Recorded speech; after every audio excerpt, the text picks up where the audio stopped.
Hello বন্ধুগণ, আজ আলোচনা করব একটি হোমিওপ্যাথি ঔষধ ক্যান্থারিস ক্যান্থারিস ভেসিকুলারিস সম্বন্ধে।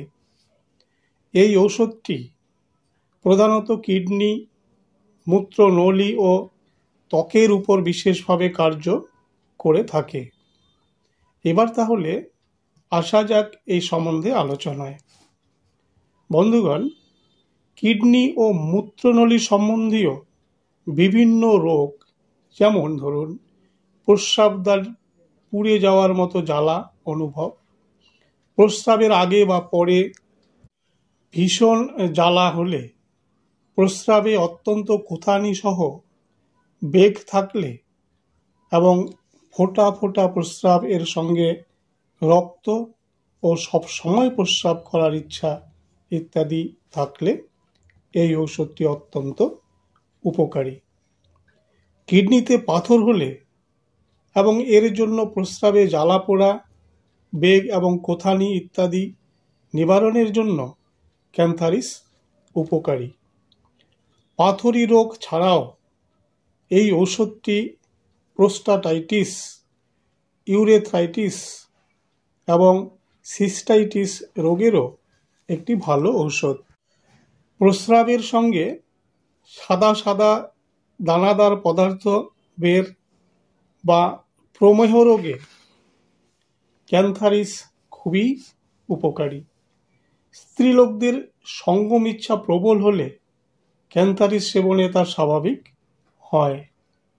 সুস্থ শরীরে ক্যান্থারিস সেবন করলে স্ত্রী বা পুরুষ উভয়েরই জননেন্দ্রিয়ের উত্তেজনা হয়, ফলে মেলামেশার প্রবল ইচ্ছা কিন্তু জাগ্রত হয়। চর্ম বা ত্বকের রোগে, যেমন ত্বকে পোড়া ফোস্কার মতো উদ্বেগ, উহা পাকে ও ঘা হয়, এরূপ হলে পরে সেবন করুন ক্যান্থারিস। পোড়া ঘা, শরীরের কোনো স্থান আগুনে পুড়ে গেলে সঙ্গে সঙ্গে ক্যান্থারিস মলম বা ক্যান্থারিস লোশন ব্যবহার করলে অল্প সময়েই তা জ্বালা নিবারণ হয়ে যায়। যদি কিনা ফোস্কা হয়ে পরে ঘা হয়ে যায়, তাহলে ক্যান্থারিস মলম ব্যবহার করলে অবশ্যই উপকার পাবেন। এমনকি দাগ ও যে কালো স্পট বা সাদা স্পট পড়ে থাকে, সে দাগও মিলিয়ে যায়। এছাড়া পায়খানার সময় মলদ্বারে অত্যন্ত জ্বালা ও কোঁথানি, কখনো কখনো গলায়, মুখে ও ঠোঁটে জ্বালা অনুভব হয়, এই সমস্ত কারণের জন্য কিন্তু ক্যান্থারিস একটি ভালো ঔষধ। গর্ভস্রাব বা প্রসবের পর গর্ভপুষ্প প্লাসেন্টা সম্পূর্ণরূপে যদি কোনো কারণে বের না হয়ে কিছু অংশ আটকে থাকে, তাহলে ক্যান্থারিসের নিম্ন শক্তি সেবন করলে গর্ভপুষ্প বের হয়ে যায়। বন্ধুগণ, এই হলো ক্যান্থারিস এর অসাধারণ কিছু উপকারিতা।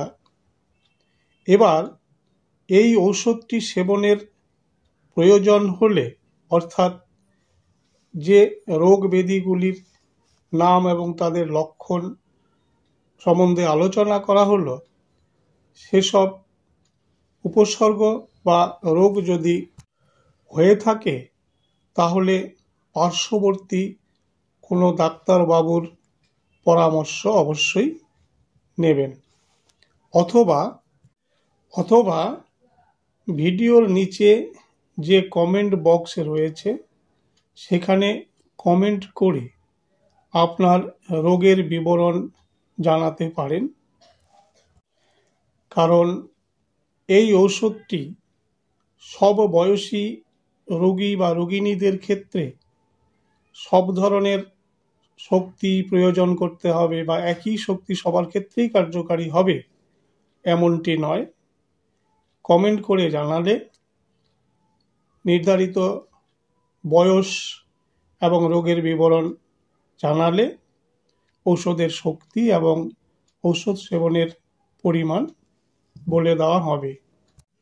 এই ঔষধটি মাদার শক্তি থেকে 3x 30 CH 200 CH ইত্যাদি যা প্রয়োজন হবে সে সকল বিষয়ে সহযোগিতা করা হবে। আজ শেষ করছি। ধন্যবাদ।